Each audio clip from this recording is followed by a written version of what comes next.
السلام علیکم، آپ دیکھ رہے ہیں پروگرام کھرا سچ۔ میرا نام مبشر لقمان ہے۔ پیر سے جمعرات آپ کے لیے لے کے آتے ہیں نیا پروگرام نئے موضوعات کے ساتھ۔ آج 4-5 ہمارے موضوعات ہیں۔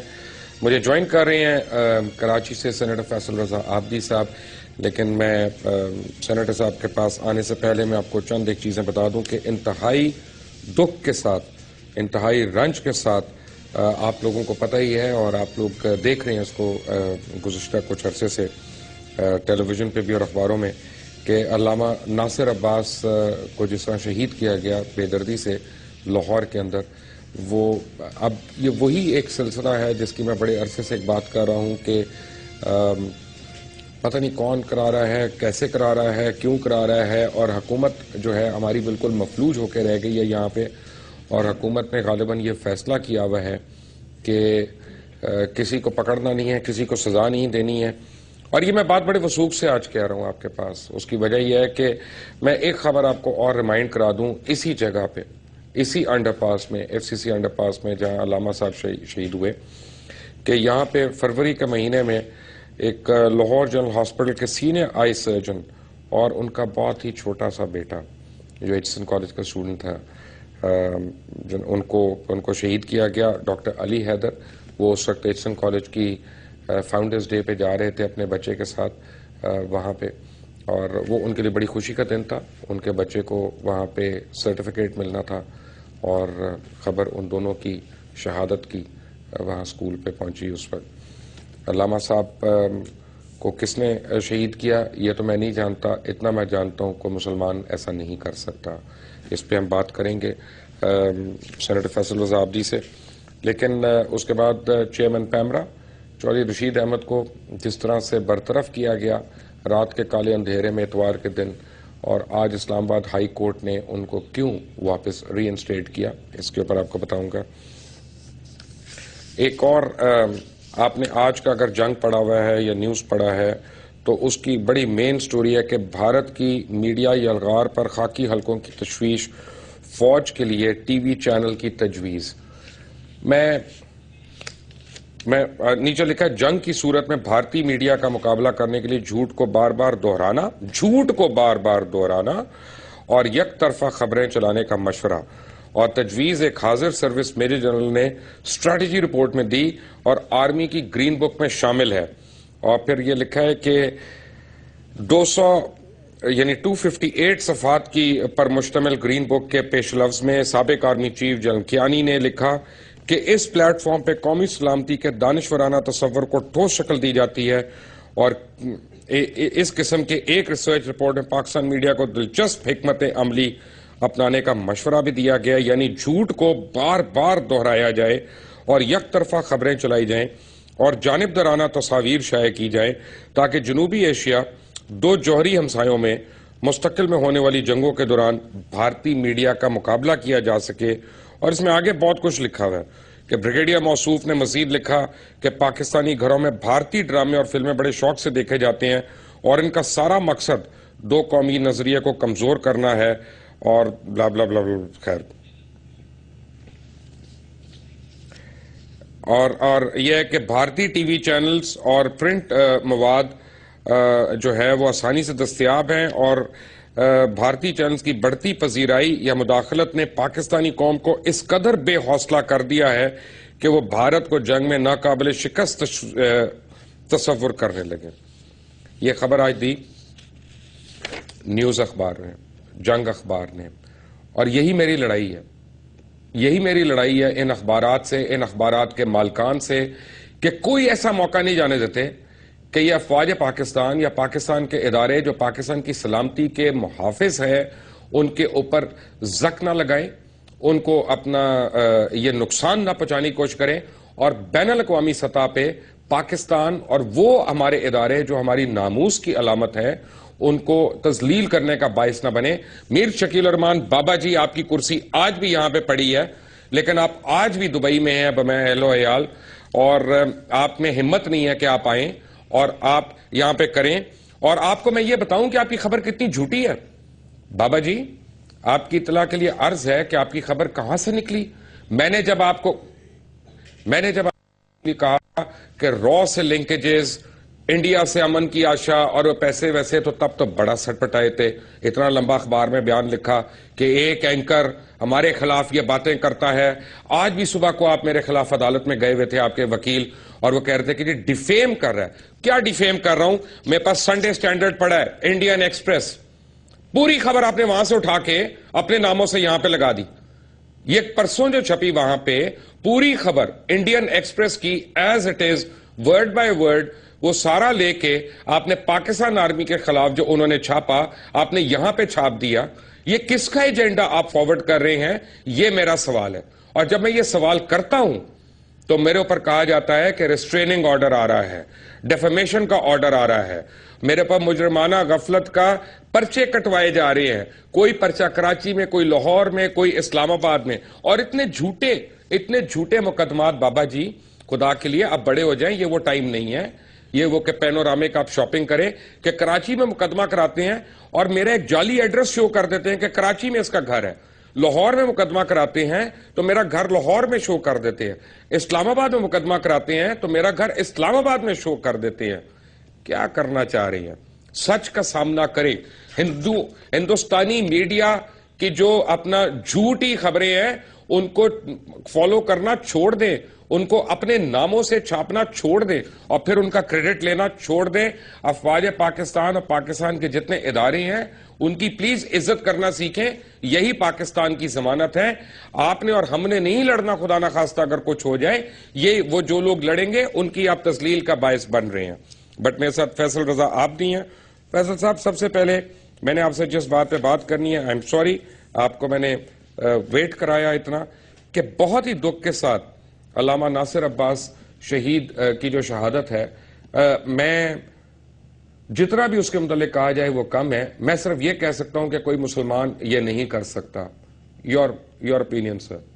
جی بہت شکریہ. میں علامہ ناصر عباس شہید صاحب کو ذاتی طور پہ بہت قریب سے جانتا تھا, اور اتحاد بین المسلمین کے لیے جو ان کی کاوشیں وہ تاریخ اپنے دامن کے اندر ضرور سمیٹے گی وقت آنے پہ, اور ان کے اہل خانہ سے میں تعزیت کرتا ہوں. ساتھ ہی ساتھ پشاور کے اندر بم ڈسپوزل اسکواڈ کے 4 نوجوانوں کی شہادت پر ان کے لواحقین سے اور اہل خانہ سے تعزیت کرتا ہوں, کیونکہ وہ ہمارے جانیں بچانے کے لیے انہوں نے اپنی جانوں کا نذرانہ دیا. اور میں گزارش کرتا ہوں حکومت پنجاب اور وفاقی حکومت سے کہ یہی میں اتنے دنوں سے سمجھانا چاہ رہا تھا کہ جو دہشت گردوں کے نشانوں پہ ہیں وہ خالی ہاتھ ہیں, ان کو سیکیورٹی پرووائڈ کی جائے, کیونکہ وہ اللہ کی کتاب کا درس دیتے ہیں, سرکار دو عالم صلی اللہ علیہ وسلم کی سیرت پاک کا درس دیتے ہیں, اہل بیت کا درس دیتے ہیں. تو آپ ان کی حفاظت کریں, اور اگر آپ حفاظت نہیں کر سکتے تو ان کو الاؤ کیا جائے تاکہ یہ حسب ضرورت سیکیورٹی اپنے ساتھ رکھ سکیں. یہ ایک بہت قومی نقصان ہے, اور میں یہ سمجھتا ہوں کہ جو لوگ یہ تصور کرتے ہیں کہ اس پہ میرا رد عمل کیا ہوگا, تو ان کو میں بتاتا چلوں. 5 جنوری کو شہدائے پاکستان کا کنونشن, ان کے لواحقین کا کنونشن اسلام آباد میں منعقد ہونے جا رہا ہے, سنی اتحاد کونسل اور مجلس وحدت مسلمین کے زیر اہتمام, جس میں افواج پاکستان, علماء اہل سنت, علماء اہل تشیع, کرسچن برادری, تمام اقلیت جو اس میں شہید ہوئے, اس کے علاوہ تمام مزارات کے اکابرین وہاں پہ موجود ہوں گے, علماء اکرام وہاں موجود ہوں گے, اور وہ جو فیصلہ کریں گے شہداء کے لواحقین انشاءاللہ تعالی مجھ سمیت 18 کروڑ عاشقان رسول اس فیصلے کے پابندی کریں گے, اور وہیں سے اسی کی روشنی میں ہم فوراً اپنے لائے عمل کا اعلان کریں گے. ٹل دین میں یہ ایک اور بات بتاتا چلوں کہ اس سے کچھ دن پہلے مولانا شمس کا قتل ہوا, آج مولانا علامہ جناب ناصر عباس شہید کا قتل ہوا. یہ دونوں کے ساتھ جو لوگ موجود تھے ان کو قاتلوں نے میں نے آپ کو قطع کلامی چھوڑ دیا, کرنی ہے, اور میرے لیے ٹارگٹ دونوں عالموں کو کیا. ایک ہی فیصل, ایک منٹ, سوری, میں نے قطع کلامی کرنی ہے. میرے لیے قتل نہیں, میرے لیے شہادتیں ہوئی ہیں, مولانا شمس الرحمان کی بھی, علامہ ناصر عباس کی. میں نے جو کہا کہ انہوں نے قتل کیا, شہادتیں ہمارے لیے, ان کے لیے قتل. جی بالکل قتل کیا, اور یہ ایک ہی طریقہ کار رائج کیا, جس کا ایک واضح ثبوت یہ نظر آتا ہے کہ اب یہ تمام جنگ کا رخ اور اکھاڑے جو ہیں دہشت گردوں کے وہ صوبہ پنجاب ہیں. میں ایک بار پھر گزارش کروں گا اپنے تمام عوام پاکستان سے کہ اس صورتحال کو مد نظر رکھتے ہوئے کہ کون کس مکتب فکر سے تعلق رکھتا ہے, صرف یہ دیکھا جائے کہ یہ نہ کہا جائے کہ ہمیں تو پتہ ہی نہیں کس نے قتل کیا. اس کی وجہ یہ ہے کہ تحریک طالبان پاکستان نے پاکستان میں ہونے والے 82,000 افراد کے قتل کو اور ہمارے شہیدوں کو کھلے عام اقرار کیا ہے کہ یہ خون ہم نے کیے ہیں. اب پردہ پوشی کی ضرورت نہیں ہے, اب کسی سے آنکھ چھپانے کی ضرورت نہیں ہے, اب کسی سے ڈرنے کی ضرورت نہیں ہے, کیونکہ آج علامہ ناصر عباس کا جو راستہ ہے کل ہمارے لیے بھی وہی راستہ ہے. ان کو جلد مقام ملا, ہمیں بعد میں مقام ملے گا, یہ سعادت ملے گی. اور خاص طور پہ ان جمہوری سیاستدانوں سے میری گزارش ہے کہ جب آپ ووٹ مانگنے آتے ہیں تو ہم آپ کی نظر میں جیالے ہوتے ہیں, متوالے ہوتے ہیں, جماعتی ہوتے ہیں, ساتھی ہوتے ہیں, سونامی ہوتے ہیں. لیکن جب ہماری لاشیں گر رہی ہوتی ہیں تو پھر یہ کیا مسئلہ ہے کہ ہم سنی ہو جاتے ہیں, ہم شیعہ ہو جاتے ہیں, ہم دیوبندی ہو جاتے ہیں, ہم سکھ ہو جاتے ہیں, ہم عیسائی ہو جاتے ہیں. تو کیا آپ کی نظر میں ہماری حیثیت اگر ووٹ مانگنے کی حد تک موجود ہے اور آپ نے اب بھی آواز نہیں اٹھانی اور یہ جنگ اگر عوام پاکستان نہیں لڑنی ہے تو پھر میں آپ کو بتاؤں کہ عوام کے اندر ایک سوچ آ رہی ہے کہ جمہوریت خواب ہو جائے گی. جی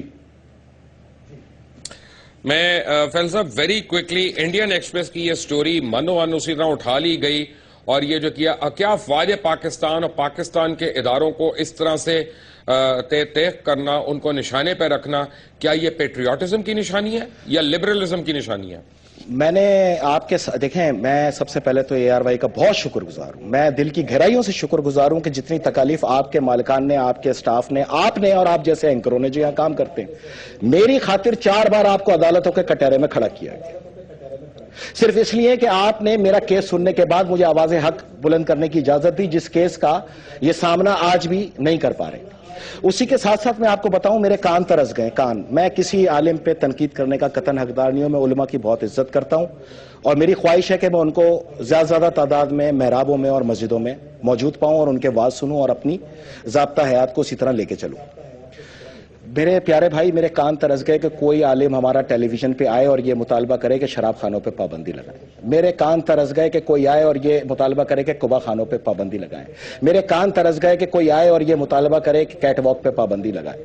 میرے کان ترس گئے کہ کوئی آئے اور کہے کہ ٹیلی ویژن پہ ہر 15 منٹ بعد جو یہ فحاشی کے کھلے عام اشتہار چل رہے ہیں دوردرشن, مجھے تو سمجھ میں نہیں آتا کہ پاکستان ٹیلی ویژنز ہیں یا انڈین ٹیلی ویژنز ہیں, کہ نہ میں اپنی ثقافت دیکھتا ہوں, نہ اداکار دیکھتا ہوں, نہ اپنا کلاکار دیکھتا ہوں, نہ اپنا گائک دیکھتا ہوں, نہ اپنا رائٹر سنتا ہوں. میں تو اپنے کلچر کو اس طرح بھول گیا ہوں کہ اب میں انڈین کلچر میں ہنس بس گیا اور انڈیا یہ سوچ مسلط کر رہا ہے ہمارے میڈیا کے ذریعے کہ دیکھو ہمارے یہاں کتنی آسانی ہے, کہ ہمارے یہاں کھلی یہ ہے, اور اس طرح انہوں نے ایک اپنے کلچر کو متعارف کرایا. لیکن میرے کان ترس گئے, آج تک کسی نے مطالبہ نہیں کیا, اور جو مطالبات کیے ہیں وہ میں یہاں ذکر نہیں کرنا چاہتا, مجھے میرا سر شرم سے جھک جاتا ہے. امام حسین کے جلوس پہ پابندی کا مطالبہ, میلاد محمد مصطفیٰ کے جلوس پہ پابندی کا مطالبہ. ہم کس کلچر میں رہ رہے ہیں؟ یہ کلچر بنوایا گیا اسی میڈیا کو ہتھیار بنا کے.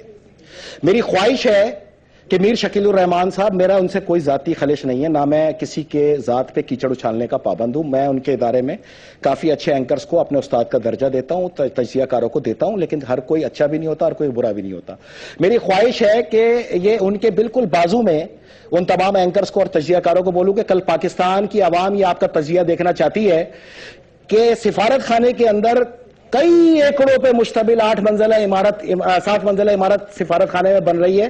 7,000 میرین وہاں پہ امریکہ کے فوجی آ کے رہیں گے. میں یہ بارہا بتا چکا ہوں کہ ان تمام علماء دین کو افغانستان میں تو امریکی فوجیوں کی موجودگی کا بڑا احساس ہے, اس پہ یہ نکلتے ہیں, لیکن اب جمعے کے اندر یہ بالکل نکلے جتنے بھی علماء دین ہیں اور تمام صحافی ہیں اور اینکر ہیں اور ہم سیاستدان, اور اس چیز پہ مظاہرہ کریں کہ وہاں جو رہیں گے تو یہاں پر تو 7,000 میرین رہیں گے. میری خواہش ہے کہ کل میں ان کے تجزیے اس چیز کے اوپر دیکھوں, اور مجھے امید ہے کہ یہ ضرور لکھیں گے. صحافت کا کام ہے. بابا جی ہمارے درمیان نہیں ہے, بابا جی اس پہ کوئی تجزیہ نہیں ہونے دیں گے, وہ امریکہ کو ناراض نہیں کر سکتے, انڈیا کو ناراض نہیں کر سکتے. اور آپ کی اطلاع کے لیے عرض ہے کہ سب سے پہلے یہ خبر کھرا سچ کی ٹیم نے ہی بریک کی تھی جب ایسا ہو رہا تھا. بٹ سینیٹر فیصل رضا آپ بھی ہمارے ساتھ ہیں. ایک بریک کے بعد جب آئیں گے تو ان سے پوچھوں گا کہ ڈان ارسلان یا راج کمار ارسلان آج کل کیا کر رہی ہیں. After break, take a break. Welcome back from the break. جن لوگوں کا خیال ہے کہ میں پیچھا چھوڑ دوں گا, نہیں میں پیچھا نہیں چھوڑوں گا, کیونکہ جو سٹوری آپ کو میں انڈین ایکسپریس کی دکھا رہا ہوں یہی آج جنگ اخبار نے جو چھاپی منو ان, بغیر ریفرنس دیے کہ یہ کہاں سے سٹوری اٹھائی اور انہوں نے کہاں سے اٹھائی اور انہوں نے کہاں سے اٹھائی. اس سے پہلے یہ سٹوری 5 دسمبر کو یا 6 دسمبر کو کہاں چھپی؟ میگا گیس کہاں چھپی؟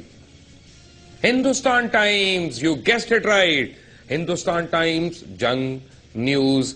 یہ سارا آپ کو does it remind you of any thing کہ کبھی نیوز اور جنگ خبریں چھاپتے ہیں, اس کے بعد وہ وہاں پہ چھپتی ہے, پھر وہاں پہ ریٹریکٹ ہوتی ہے, پھر وہ ادھر چھپتی ہے, پھر وہ خبریں چھاپتے ہیں, وہ ادھر چھاپتے ہیں. What is going on? اور ان لوگوں کو اگر ایکسپوز نہ کیا گیا تو اس ملک کو اور کتنا نقصان ہم لوگوں نے پہنچانا ہے. جو یہ امن کی آشا کے بھیس میں یا یہ CIA کے ایجنڈا کو لے کے یا یہ موساد کے ایجنڈا کو لے کے اگر کوئی اس ملک میں آ کے کام کرے تو کس طرح سے اس کو چھوڑ دے قانون, مجھے نہیں پتا. لیکن ایک بندے اور ہے جس کو قانون نے چھوڑ دیا. فیصل رضا عابدی نے بہت پہلے اس کی نشاندہی کی تھی. فیصل رضا عابدی ڈان ارسلان, اس کو قانون نے کچھ نہیں کہا, بلکہ اس وقت وہ کوئی مجھے رف اطلاع کے مطابق آئی کین بی رانگ کہ 3 سے 4 ارب روپے کا مالک بن گیا ہے, اور کازخستان میں اس وقت وہ ایک انرجی کی ڈیل بھی کر کے آیا ہے. افتخار چودھری کو پوچھنے والا کوئی نہیں, ارسلان کو پوچھنے والا کوئی نہیں, بابا جی کو پوچھنے والا کوئی نہیں, میاں منشا کو پوچھنے والا کوئی نہیں, جہانگیر صدیقی کو پوچھنے والا کوئی نہیں. تو پھر ہم نے کیا کرنا؟ پھر قانون وغیرہ آئین وغیرہ ختم کر دیں, سب کچھ رہنے دیں سب کے لیے, فری فار آل. اگر آپ کی اجازت ہو تو میں اس کا تفصیل سے جواب دوں. بسم اللہ. سب سے پہلے تو آپ واقعی پیچھا نہیں چھوڑیں گے. میں اس چیز کا چشمدید گواہ ہوں. جس طرح مجھ پہ پابندی رہی اور آپ کھڑے رہے اور مقابلہ کرتے رہے, کورٹس کا ہر جگہ سامنا کیا آپ نے اور آپ کے ادارے نے, تو مجھے یہ یقین ہے کہ آپ اس کے آگے کھڑے رہیں گے, بلکہ ہر ظلم کے آگے کھڑے رہیں گے. اس کی وجہ یہ ہے. دوسرا, آپ نے پاکستانی گورباچوف کا ذکر کیا. پاکستانی گورباچوف میں اس لیے کہہ رہا ہوں, گورباچوف ایک سوچ کا نام ہے. ڈی میرٹ کر کے ملک کو ستیہ ناش کرنے کا, انصاف کی راہوں میں قدم رکھنے کا. تو اس کے لیے میں نے کیسے پہچانا میں آپ کو بتاؤں. میں نے تو 15 مئی کو ہی پہچان لیا تھا, 12 مئی کے فوراً بعد, بلکہ پہچان تو میں اس سے بھی پہلے گیا تھا. اس کی وجہ یہ ہے کہ آپ کو جب کسی آدمی کو پہچاننا ہوتا ہے نا, تو یہ دیکھ رہے ہیں, یہ میرا ہاتھ ہے, یہ اس کے اندر نسیں جا رہی ہیں, اس کے اندر ایک خون ہوتا ہے. تو سب سے پہلے اس خون کو جو ہے نا نسل کی لیبورٹری میں چیک کرانا پڑتا ہے کہ آیا خون کیا ہے. ان کی ترقی کا سب سے پہلا قدم 1989 غالباً اٹارنی جنرل ان کو بنایا نواب اکبر خان بگٹی صاحب نے, یاد ہوگا آپ کو. جی. میں پوری 5 سال انتظار کرتا رہا کہ یار جس محسن نے یہاں تک پہنچایا, کاش کہ یہ ان کے قاتلوں کو تختہ دار تک پہنچا سکے. بہرحال پہلا غلطی ہو سکتی ہے. 15 مئی کو 3 دن گزرنے کے باوجود دیکھیں, کراچی کے اندر ابتدائی جو خون خرابے کی ہے وہ 12 مئی ہے, اور جو ججز کی تحریک ہے, وکلا تحریک, اس کے اندر, اس کے گارے کے اندر جب ہمارا خون شامل ہوا کراچی والوں کا, تمام رہنے والوں کا, تو اس کے بعد اس تحریک کے اندر بڑی طاقت آئی. میں 5 سال انتظار کرتا رہا کہ یہ ہمارے کسی ایک قاتل کو لٹکا دیں, سزا دے دیں, یا ایک ہیرنگ کر لیں, ایک ہیرنگ کر لیں 12 مئی کی, اور اسی طرح تمام آفیسرز کو بلائیں اور بلا کے کہیں کہ جی آپ یہ پکڑ کے دیں. میں آج سے باقاعدہ الزامات عائد کر رہا ہوں, کیونکہ اب تک 11 الزامات عائد کر چکا ہوں میں, 89 باقی ہیں, یہ 12واں ہے. تو ہمیں امید تھی, خواہش بھی تھی کہ آپ یہ کام کریں گے, اور 5 سال کے اندر آپ نے یہ بھی کام نہیں کیا. تو جنہوں نے آپ پہ احسان کیا, آپ نے ان کے ساتھ شر کیا. اب تو کوئی چیز بچی ہی نہیں.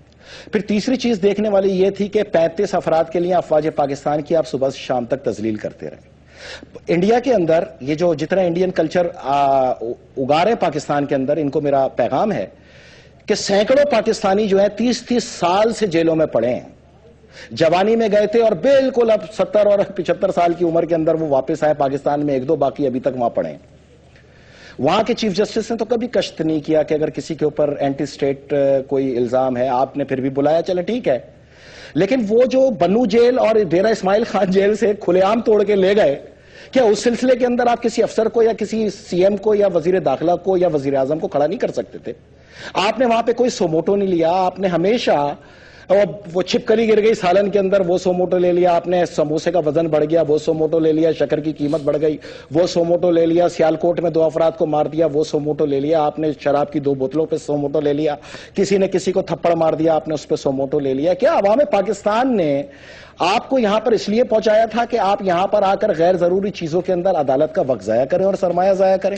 آپ کو کٹے ہوئے سروں پہ کبھی یاد نہیں آئی, آپ کو علماء دین کی شہادت نظر نہیں آئی, آپ کو کبھی کسی لوگوں کو بسوں سے اتارتے ہوئے مارنا یاد نہیں آیا, آپ کو کراچی کے اندر کشت و خون یاد آیا, تو اس کا بھی کوئی فیصلہ آج تک نہیں ہوا. آپ نے اتنے افسرز کو کھڑا کیا کہ آپ کا واحد نظریہ یہ تھا کہ وردی کو میں صبح سے بلاؤں اور شام تک ہاتھ باندھ کے سامنے کھڑا رکھوں, تاکہ تاریخ میری جب لکھی جائے, یہ ان کے ذہن کی میں وہ بات بتا رہا ہوں جو آف دا ریکارڈ اکثر اپنی محافل کے اندر متعدد اپنے ان ساتھیوں کے ساتھ جن کی نشاندہی وہ کر کے گئے کہ ابھی عدالت میں میرے ساتھی بیٹھے ہیں, تو بالکل بیٹھے ہوں گے، ان کے ساتھ یہ کہا کرتے تھے میں تاریخ میں یہ لکھوانا چاہتا ہوں کہ میں نے بڑے بڑے سیاستدانوں کو، جاگیرداروں کو، سرمایہ کاروں کو، بزنس مین کو، یہاں تک کہ پولیس کے افسران کو اور جنرل تک کو کھڑا کر کے جو ہے صحیح کر دیا آپ نے اس کے اندر، صرف اس ضمن کے اندر یہ پاکستانی گورباچوف افواج پاکستان کی تذلیل کرتے رہے، اور یہی بین الاقوامی فارمولہ میں آپ کو آگے چل کے کسی پروگرام میں بتاؤں گا کہ میں ایک بیرونی جنگ بھی لڑ رہا تھا۔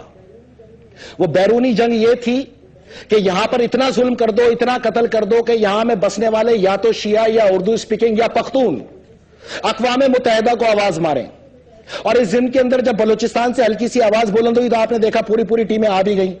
تو اس ضمن کے اندر افواج پاکستان کے ساتھ عوام پاکستان کو کھڑا کرنا اس لیے ضروری تھا کہ اس سازش کو ناکام بنانا تھا، لیکن یہ افواج کی تذلیل کر کے مسلسل عوام کے اندر نفرتوں کے عمل کو پروان چڑھاتے رہے، جو کہ ایک باعث شرم مقام ہے۔ میں عوام کو بتاؤں کہ آپ کی ہر کوئی یہی حالت کرے گا، یہی درگت کرے گا اگر آپ عوام کو برباد کرنے والے، پاکستان کو تباہ کرنے والے، آئین پاکستان کو بار بار تذلیل کرنے والے، افواج پاکستان کی تذلیل کرنے والے کے لیے اگر آپ نے یہ لفظ اب کے استعمال کیے نا، چلو اب تو وہ چلا گیا، دفع کرو، تو پاکستان میں پھر یہ فیشن بن جائے گا کہ ہر کوئی آپ کو تباہ کرے گا، کیونکہ اس کے بعد آپ سب کو دفع کر دیتے ہیں۔ اگر آپ کو نشان عبرت بنانا ہے تو اس جوڈیشل مارشل لا ایڈمنسٹریٹر کو بنائیے جس نے پاکستان کے اندر جمہوریت کو ناکام کرنے کے لیے اپنا وہ کردار ادا کیا جو تاریخ میں کبھی ضیاء الحق نے کیا یا اس کے بعد اس نے کیا۔ آپ کی اطلاع کے لیے عرض ہے کہ وہی ڈان راج کمار عرف ارسلان جو ہیں غالباً اب پاکستان مسلم لیگ نواز کا ٹکٹ لے رہے ہیں اور الیکشن لڑیں گے، اور جی یہ وہی میں ارسلان کی بات کر رہا ہوں کہ جن کی وجہ سے ملک ریاض کو تو بیریا ٹاؤن والے کو بہت ڈریگ کیا گیا سپریم کورٹ میں، لیکن ارسلان کو کچھ نہیں کہا گیا۔ اگر انہوں نے الزامات لگائے کہ اس نے پیسے لیے یا میں نے اس کو پیسے دیے، اور میرے پاس ویڈیو ایویڈنس ہے، میرے پاس ڈاکیومنٹری ایویڈنس ہے کہ اس نے پیسے لیے، تو ادھر کی سبکی ہوئی، ادھر کو تو اپنا بیٹا تم ابھی پروٹوکول کے ساتھ نکلنا، تمہاری جان کو خطرہ ہے، تمہیں کوئی تنگ نہ کرے، کوئی پتھر نہ مار دے، یہ ہوتا رہا۔ یہ ڈان کہاں سے آ گیا؟ ابھی تک کیسے کھلے عام پھر رہا ہے؟ اس کا نام ECL پہ کیوں نہیں ہے؟ اس کو کیوں اس سے پروب نہیں ہوتی؟ کیوں اس سے نہیں پوچھا جاتا کہ تم نے اس ملک میں کس کس کو لوٹا؟ میں آپ سے عرض کروں کہ سب سے پہلی چیز تو یہ دیکھیں، یہ قوم جو ہے نا، یہ تھوڑا سا سوچ سمجھ کے اور پھر جو ہے وہ آگے کی جانب بڑھنا شروع کر دے۔ اس کی وجہ یہ ہے کہ اس قوم کو یہ پتا ہوتا ہے کہ سوئس عدالتوں کے اندر پیسے آ گئے، اس قوم کو یہ پتا ہوتا ہے وہ ڈاکے کا پیسہ ہے، اس قوم کو یہ پتا ہوتا ہے کہ رینٹل میں کھا گئے، اس قوم کو یہ پتا ہوتا ہے آج کرپشن میں کھا گئے، اس قوم کو یہ پتا ہوتا ہے کہ حنیف عباسی جو ہے وہ منشیات فروشی کے اندر ہے، حالانکہ بزنس کے اندر سب یہاں پہ پوری دنیا ہی ترقی کرتی ہے، لیکن بہرحال جس سے نفرت ہو، چاہے مخدوم شہاب الدین سے نفرت ہو، چاہے کسی سے نفرت ہو، وہ زیر عتاب بنتا چلا جائے گا۔ لیکن اس قوم کو یہ پتہ ہی نہیں ہے کہ 2 سال کے اندر 1.5 ارب روپے آتے، 1.25 ارب روپے آتے کہاں سے؟ بھائی یہ آپ کیوں بھول جاتے ہیں کہ 2007 تک یہ شخص جو ہے وہ نوکری پیشہ تھا، اور جس کا والد بارہا عدالتوں میں بیٹھ کے یہ کہہ چکا ہے کہ میرے پاس تو گھر گاڑی بنگلہ بھی نہیں، اور مجھے پتہ ہی نہیں کہ میں نے کس جگہ جانا ہے اگر مجھے نکال دیا جائے۔ اس کی 13,995 کی تنخواہ تھی۔ جی ہاں، میں آپ سے وہی عرض کر رہا ہوں نا، تو اتنی بڑی انویسٹیگیشن بھی بنائی، تو آخر میں مبشر بھائی اس سے بڑا تاریخ کا کیا مذاق ہوگا، اور یہ لکھنے والوں کو پتہ نہیں ابھی تک اس پہ کیوں نہیں لکھا گیا کہ اس کو آپس کا لین دین ثابت کر دیا، یاد ہے آپ کو؟ جی ہاں۔ اب مجھے آپ یہ بتائیے، کس چیز کا لین دین؟ ہاں آپس کا لین دین نا، دو پارٹیوں کے آپس کا لین دین۔ دین کیا ہوئی؟ مجھے لین کا تو مجھے پتا چل گیا کہ جو ہے اتنے کروڑ آ گئے، دین کیا ہوا؟ دیکھیں میں آپ سے وہی تو عرض کر رہا ہوں، تو پاکستان کی عوام سے میں یہ پوچھ رہا ہوں یار، یہ دنیا میں جتنی کرپشن ہے یہ کیا جنات سے کی جاتی؟ یہ بھی تو آپس کا ہی لین دین ہے، تو پھر پاکستان کے اندر واقعی آپ صحیح کہہ رہے ہیں کہ آئین اور قانون کی اس سے بڑی دھجی کیا اڑائی جائے گی کہ ایک رشوت کو، ایک کرپشن کو، ایک پیسوں کی وصولی کو آپس کا لین دین ثابت کر کے پاکستان کے اندر ایک ایسی ایگزامپل قائم کر دی گئی کہ اب جو رشوت کے الزام میں کھڑے ہیں تمام سابق وزراء سمیت وہ جا کے یہ بتا دیں کہ ہم نے تو آپس کا لین دین کیا ہے۔ آپ اگر اس پہ فیصلہ نہیں کریں گے اور یہ قوم نے واقعی اس کو بھول دینا ہے، ان کو قانون کے کٹہرے میں نہیں لے کے آنا، قوم بجائے اس کے صرف اتنا سا 5 منٹ کے لیے سوچ کے مطالبہ کر دے کہ میں باما ثبوت 113/2005 کے قانون کے تحت اس شخص پہ اپنے پورے الزامات کے ساتھ کھڑا تھا اور رپورٹ اب تیار پڑی ہے. کیا قوم 5 منٹ کا یہ مطالبہ نہیں کر سکتی کہ فیصل عابدی کی رپورٹ کو منظر عام پہ لا کے سزا کا تعین کیا جائے؟ اگر میں نے وقت برباد کیا مجھے جیل بھیجا جائے، ورنہ میں اس شخص سے ایک ایک پیسہ وصولوں گا. اسی طرح جس طرح اس نے سیاستدانوں کو، افواج پاکستان کو، پاکستان کے آفیسرز کو، بہادر سیکیورٹی فورسز کے جوانوں کو تذلیل کر کے صبح سے شام تک کھڑا کیا. اور میں یہ بتاؤں عوام پاکستان کو کہ ان کو میسج دے دینا کہ یہ کسی تکبر میں نہ رہے. ایک معمولی سے ایک عام پاکستانی نے ان کے تکبر کو خاک میں ملایا ہے کہ آج تک یہ مطالبہ بھی نہیں کر سکے کہ ہاں میری رپورٹ کو منظر عام پہ لاؤ. اگر یہ شخص کہہ رہا ہے تو لے کے، اور جس کو سزا ملنی ہے اس کو سزا ملنی چاہیے. اگر یہ عوام 34 کروڑ 25 لاکھ روپیہ ڈان راج کمار نے اور اس کی فیملی نے ایک ٹور پہ، یعنی یورپ اور یو کے ٹور پہ خرچ کیا ویکیشن کے اوپر. 34 کروڑ 25 لاکھ میرے پاس ایویڈنس ہے یہاں پہ، میں ایک ایک کر کے وہ دکھا سکتا ہوں. یہ مجھے بتائیں کہ کوئی پوچھنے والا ہے؟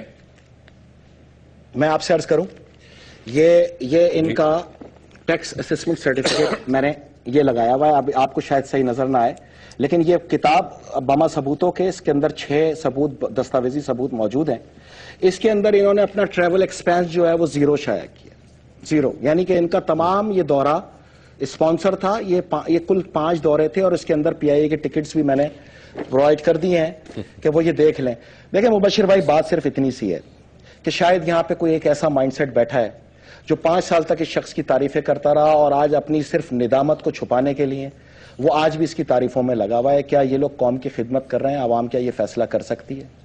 کیا ان کا یہ حق نہیں وہ یہ جب یہ پاکستان سے تقاضا کریں کہ میرے کیس کا فیصلہ کر دیا جائے تاکہ پاکستان کے اندر ایک تاریخ کا تعین ہو سکے؟ پاکستان میں ابھی قابل احترام آنریبل چیف جسٹس جناب جسٹس تصدق حسین گیلانی صاحب بھی آئے. Action speaks louder than the words. ہم پاکستانی یہ وعدہ کرتے ہیں کہ آج کے بعد ان سے کوئی ڈائریکٹ تقاضا نہیں کریں گے.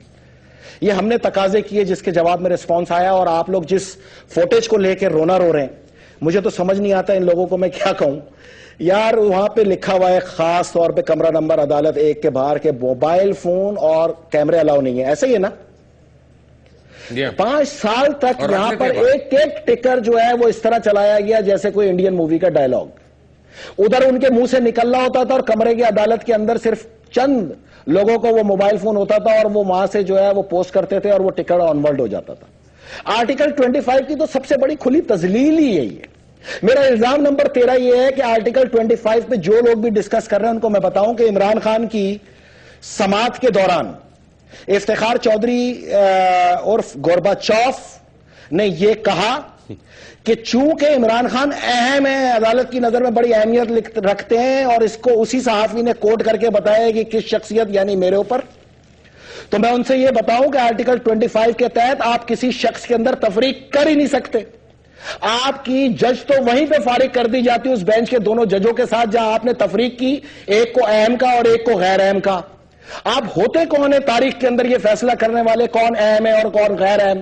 جاتے جاتے آپ نے ارشاد فرمایا، اس نے لسانیت بھی پھیلائی. انہوں نے جاتے جاتے ارشاد فرمایا بلوچ قوم کبھی مانگ کے نہیں کھاتی. مبارک کو چیف جسٹس کی اس سیٹ کو جس نے پاکستان کے اندر بلوچ مہاجر سندھی کی پہچان کرا دی.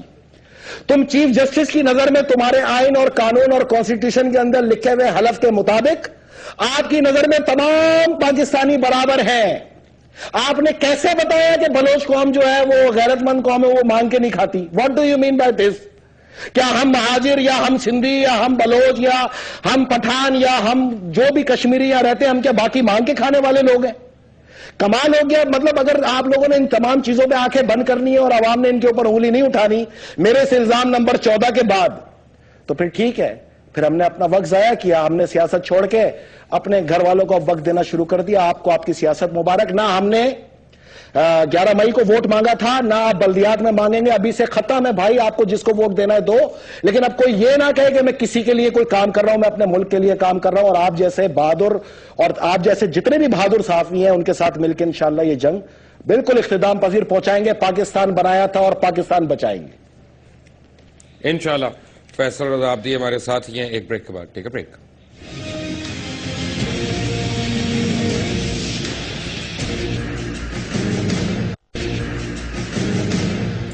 Welcome back from the break. مجھے ایک گیسٹ نے جوائن کیا ہے, عقیل کریم ڈیڈی نے, کسی تعارف کے محتاج نہیں ہے. فیصل رضا عابدی ہمارے ساتھ ہی ہیں. لیکن عقیل کریم ڈیڈی صاحب, میں نے آپ سے جو سوال کرنا ہے وہ تو الگ ہے, لیکن آپ نے یہ دیکھی انڈین ایکسپریس کی سٹوری, جنگ کی سٹوری, نیوز کی سٹوری, سے پہلے ہندوستان ٹائم کی سٹوری, کیا لگ رہا ہے آپ کو اب؟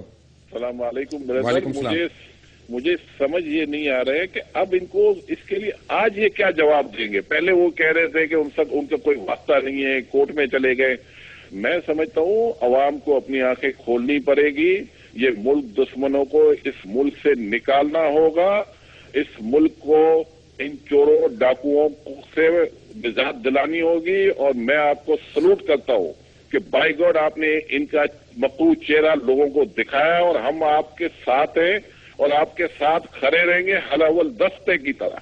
عقیل ڈیڈی, میرا یہ بلیف ہے کہ جو چینل یا جو اخبار پاکستان کی دو قومی نظریہ کی اور پاکستان کی حرمت کا پاس نہیں کر سکتا, اس کو بند کر دینا چاہیے. کوئی اس پہ دو رائے نہیں ہے. میں بالکل آپ کی تائید کرتا ہوں, اور بالکل آپ ٹھیک کہہ رہے ہیں, کیونکہ جو ملک کے اگینسٹ ہے وہ ہمیں نہیں چاہیے, کیونکہ ان لوگوں کا بائیکاٹ کرنا پڑے گا. اور میں انشاءاللہ تعالی آج آپ کو یہ حقیقت بتانے کو بھی تیار ہوں کہ ان کے بارے میں پہلے صرف ہم سنتے تھے, اب تو آپ نے ان کا چہرہ ہمیں دکھا دیا. اب اس کے بعد مجھے نہیں لگتا کہ کسی کو کسی چیز کی ضرورت ہے, کوئی پروف اکٹھے کرنے کی ضرورت ہے. کہ جو ہندوستان ٹائم ہماری آرمی کے خلاف خبریں چھاپ رہی ہے, وہ خبریں ہم فرنٹ پیج پہ دکھاتے ہیں. میں لعنت بھیجتا ہوں ایسے لوگوں کے اوپر, اور اس کو ہم کریڈٹ بھی نہیں دے رہے. ہم اپنی خبر کے نام پہ چھاپ رہے ہیں, اپنے رپورٹر کے نام پہ چھاپ رہے ہیں. بہت بڑی بدقسمتی ہے. میں سمجھتا ہوں کہ یہ آپ کو سلوٹ کرنا چاہیے پوری قوم کو, کہ آپ نے لوگوں کا ایسے مکروہ چہرے آپ نے سامنے لے کے آئے. Thank you very much Aqeel Dhedhi. ہمارے ساتھ ہے عقیل کریم ڈیڈی. فیصل رضا عابدی صاحب, آپ نے سنی ان کی بات, اور میں آپ کو ایک بات بتاؤں کہ ایک مجھے ہمارے ایک دوست ہیں, صحافی دوست ہیں, اسد کھرل, ایکسپریس ٹریبیون سے, انہوں نے کریکٹ کیا. انہوں نے کہا advocate general Balochistan, not attorney general. ہم نے غلطی کیا, میرے سے بھی غلطی ہوئی ہے. Asad Kharal, thank you very much for correcting. Advocate general ہے.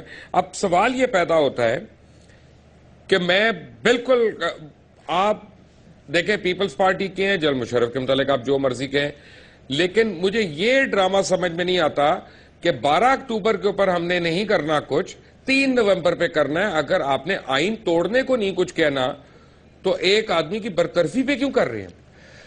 میں آپ سے عرض کروں کہ جی ہاں بالکل, ایڈوکیٹ جنرل ان کو بنایا تھا نواب اکبر خان بگٹی صاحب نے.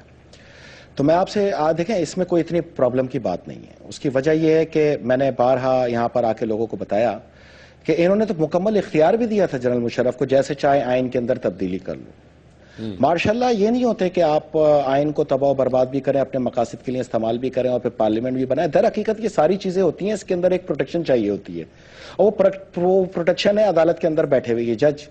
کیونکہ مارشاءاللہ کورٹ کے تحت اگر آرمی آفیسرز کورٹس کے اندر ٹرائل کرنا شروع کر دیں گے تو وہاں پر کسی کی دال نہیں گلتی جتنی دال عدالتوں کے اندر گلتی ہے. ہمیں تطہیر کا عمل لانا پڑے گا عدالتوں کے اندر. ان کے ساتھی بھی موجود ہیں کچھ, اور وہ ساتھیوں کو تلاش کرنا پڑے گا. اس لیے سب سے بہتر طریقہ یہ ہوتا ہے عوام پاکستان کے اندر کہ آپ یہ تقاضا کریں کہ وہ جو پی سی او کے اوپر 103 جج نکالے گئے تھے, یا تو ان کو بھی واپس لے کے آیا جائے, یا اب جو موجودہ عدالت کے اندر اگر کوئی پی سی او پہ حلف لیا ہوا جج ہے تو عدالت کی تطہیر کر دی جائے. تصدق حسین, آنریبل چیف جسٹس جناب جسٹس, دیکھیں مجھے ذرا ایک منٹ میں اس میں ذرا سا میں اس پہ ڈیویٹ کروں گا. میں کیونکہ اپنے ذاتی ایک سوال پوچھنا ہے, بالکل پرسنل ہو کے سوال پوچھنا ہے. کیا مجھے دوبارہ, یعنی دوبارہ تو نہیں, اب جانا نہیں چاہیے عدالت میں افتخار محمد چودھری کے خلاف, جس نے اپنے کرسی کو استعمال کیا مجھے کیریکٹر اسیسینیشن کرنے کے لیے, اور جھوٹ بول کے, غلط بیانیاں کر کے اپنے بیٹے کو بچانے کے لیے؟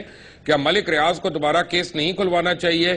کیا اور لوگوں کو نہیں کھلوانا چاہیے؟ کیا پی ٹی سی ایل کا کیس نہیں کھلنا چاہیے جس کے فیصلے پہ بیٹھ گئے؟ کیونکہ ڈان راج کمار جو تھا کس کا کنسلٹنٹ تھا؟ کیا ڈی جی خان سیمنٹ کے کیس کا فیصلہ کبھی بھی نہیں ہوگا؟ کیونکہ وہ منشا کی ہے, منشا کے بیٹے کی ہے. اس کا کیس کون لڑ رہا ہے؟ رمدے صاحب کے صاحبزادے لڑ رہے ہیں. اس کے اوپر بیٹھا کون ہے؟ افتخار چودھری. اور لاہور ہائی کورٹ کے ایک آنریبل جج کو, سرونگ جج کو, آج بھی اس کو فون کر کے کہہ رہے ہیں کہ خبردار اس کیس کو چھوڑ دو, اس کو بند کر دو, یہ تم نے نہیں کرنا اس کا فیصلہ.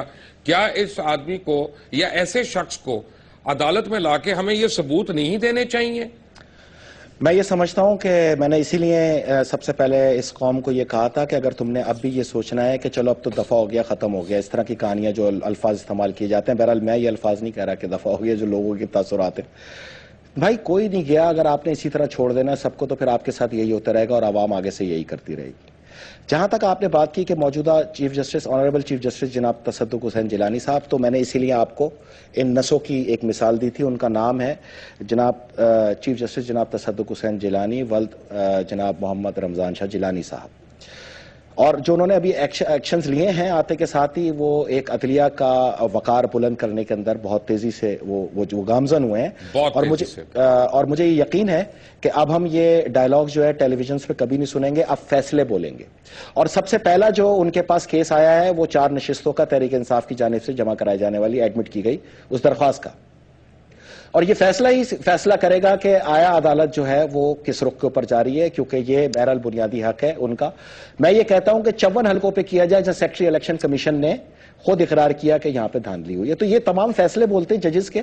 ہم آج کے بعد ججز کو یہاں ڈسکس نہیں کریں گے، ہم یہ بالکل اپنی عدلیہ سے وعدہ کرتے ہیں، ہم عدلیہ کا احترام کرتے ہیں، اور آپ کو جانا چاہیے، آپ کو جانا چاہیے، ایک چیز ڈسکس کروں گا جی، آپ کو جانا چاہیے۔ ڈان راج کمار کو آفیشل پاسپورٹ کس کیپیسٹی میں دیا گیا؟ جناب، اور نہ صرف آفیشل پاسپورٹ دیا گیا بلکہ میں آپ کو بتاؤں کہ ان کو سرکاری پروٹوکول مکمل میسر رہا، ان کی حفاظت کے لیے ایلیٹ کے نوجوان ہمیشہ ان کے ساتھ رہے، اور جس دور کے اندر جج صاحب کہا کرتے تھے کہ میرا تو اس سے کوئی واسطہ نہیں، اور عوام کو دکھانے کے لیے انہیں آگ کر کے اور فرنٹیئر ہاؤس کے اندر غالباً ان کو کمرہ الاٹ کیا گیا تھا، تو وہ تمام پولیس والے ہی بتایا کرتے تھے کہ کتنی بار دن میں وہ ملا کرتے تھے۔ یعنی دکھ کی بات یہ ہے کہ جو ہے علامہ ناصر عباس شہید ہوں یا مولانا شمس الرحمان شہید ہوں، ان میں سے تو کسی کو ایلیٹ فورسز دی نہیں گئیں ان کی پروٹیکشن کے لیے۔ ایک ایسے آدمی کو جو ڈیزرو بھی نہیں کرتا کسی سرکاری عہدے پہ بھی نہیں، ہم علماء کا قتل عام یا ان کی شہادتیں ہمیں برداشت ہیں، ان سپوتوں کی نہیں۔ دیکھیں جناب، میں تو آپ کے سامنے اب اس پہ کیا کہوں، میں یہ کہہ رہا ہوں کہ ٹھیک ہے آپ سیکیورٹی نہیں دیں، کیونکہ سیکیورٹی آپ کی جو ہے وہ تحریک طالبان پاکستان کی فرنچائز کے پاس، اور خاص طور پہ حمزہ شہباز شریف صاحب کے پاس، پورے لاہور کو پتہ ہے کہ آدھے کلومیٹر کے اوپر ہوتی ہے ان کی سیکیورٹی جب وہ چل رہے ہوتے ہیں آج کل۔ اسی طرح ان کے تمام وزراء کے صاحبان کے پاس، بہرحال وہ آپ اپنے پاس رکھیں، لیکن کم سے کم ہمیں اجازت دی جائے کہ ہم اپنی سیکیورٹی کے لیے کچھ لوگوں کو اپنے ساتھ رکھ سکیں۔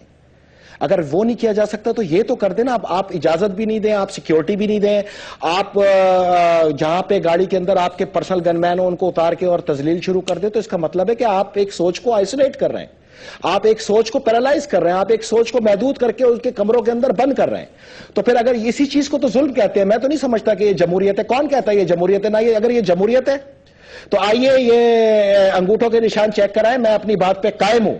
اگر آپ انصاف کے ساتھ چلے تو 2014 کے اندر عوام پاکستان ایک نیا الیکشن دیکھے گی، اور اگر انصاف نہیں ملا تو پاکستان کے اندر جمہوریت خواب ہوگی 2014 میں۔ میں یہ بات بالکل کہہ کے جا رہا ہوں، اور اس چیز کو ریکارڈ کر لیا جائے۔ مجھے یہ بتائیں کہ اب یہ ہو رہا ہے اس حکومت میں کہ چیئرمین نادرا، چیئرمین نیب، اس کے بعد چیئرمین پیمرا، پتہ نہیں جس آدمی کو یعنی جو اپنا کام کرنا چاہتا ہے آنیسٹی کے ساتھ کرنا چاہتا ہے، یا پوائنٹ آؤٹ کرتا ہے بابا جی کی کرپشن کے اوپر، منشا کی کرپشن پہ، جہانگیر صدیقی کی کرپشن پہ، اور کس کی کرپشن ایک رہ گئے صاحب ان کے اوپر، تو پھر فوراً اس کو برطرف کر دیا جاتا ہے، جیسے مبشر بھائی، میں آپ کو ایک بات بتاؤں۔ دیکھیں، ایک آتا ہے آدمی عوام کے ووٹ کے ذریعے تاکہ وہ عوام کو جواب دے، عوام کے لیے کام کرے۔ عوام جب عوام ہی نہیں ہوگی تو پھر کام کس کا کرنا ہے؟ عوام تو مصروف ہے قبرستانوں کے اندر آج کل، عوام تو مصروف ہے اسپتال کے اندر آج کل۔ یہ اس سے بڑا اور دنیا میں تازیانہ، دیکھیں بالکل بحیثیت ایک مسلمان، میں سانحہ راولپنڈی میں جتنے قتل ہوئے ہیں اس کی شدید مذمت کرتا ہوں، اور میرا یہ مطالبہ ہے کہ ان کو تمام کو گرفتار کر کے ان کے قاتلوں کو پھانسی دی جائے۔ لیکن جنہوں نے 170 مساجد اور امام بارگاہ اور مزارات پہ حملے کیے، پھر آپ ان سے مذاکرات کیسے کر سکتے ہیں؟ اس سے بڑا دھوڑا رویہ اور کیا ہوگا اس دنیا کے اندر یار؟ ایک مسجد کو آپ مسجد قرار دو, 170 کو آپ مسجد ہی نہیں مان رہے, اس کا مطلب پھر ہم تو یہاں بیوقوف بیٹھے ہیں پاکستان میں. آپ کو قانون کو چلانا ہے اسی طرح چھاپے مارے, اسی طرح گھروں کے اندر جو ہے نا چادر چار دیواری کا تقدس پامال کریں جیسے آج پنجاب پولیس کرتی پھر رہی ہے بدماشیاں. یہ کوئی طریقہ تھوڑی ہے. پولیس کو آپ اپنے مقصد کے اندر یوٹیلائز کر کے ایک بار پھر عوام کے اندر آپ سیکیورٹی فورسز کو ذلیل کر دو. آپ کا اور پھر چودھری افتخار کا ایجنڈا تو ایک ہی ہے. تو یہ پورے مائنڈ سیٹ کا ایجنڈا ہے کہ افواج پاکستان کی تذلیل. اس لیے میں 18 کروڑ عوام کو 4 سال سے کہہ رہا ہوں کہ 17 لاکھ فوج کے ساتھ کھڑے ہو کے 18 کروڑ 17 لاکھ فوج بن جاؤ جیسے 65 کی جنگ میں بنے تھے, ورنہ داستان بھی نہیں ہوگی. داستانوں میں یہ میں انڈیکیٹ کر دوں. سینیٹر فیصل رضا عابدی آپ کا بہت بہت شکریہ. عقیل کریم ڈیڈی آپ کا بہت بہت شکریہ. چلتے چلتے آپ کو بتاؤں کہ انڈین ایکسپریس کی سٹوری ایز اٹ از اٹھا کے آج جنگ میں چھاپ دی گئی, اور یہ سٹوری اس سے پہلے کچھ دن پہلے تقریباً 10 دن پہلے ہندوستان ٹائمز نے ایکچولی دی تھی, اور یہاں پہ کس طرح چھاپی گئی کہ بغیر ان کو کریڈٹ دیے, بغیر ان کا تعارف کرائے, بغیر ان کو ریفرنس دیے. اگر یہ صحافت ہے تو پھر میں ایسا صحافی بالکل نہیں بننا چاہتا. بابا جی یہ سوالات آپ کو دینے ہیں کہ آپ کیوں افواج پاکستان کی تذلیل کرتے ہیں, آپ کیوں پاکستان کے سیکیورٹی اداروں کی تذلیل کرتے ہیں, اور آپ کا پاکستان نے کیا بگاڑا ہے. آپ تو پاکستان کا بہت سا ٹیکس آپ نے دینا ہے, اربوں روپے کا ٹیکس دینا ہے. آپ کے سمدھی نے کیا کچھ نہیں کر دیا اس ملک میں, وہ بھی اتنا پلندہ ہے ایویڈنس کا. یہ سوالات ہم پوچھتے رہیں گے. کوئی روک سکتا ہے تو روک لے. انٹل نیکسٹ ٹائم, اللہ حافظ.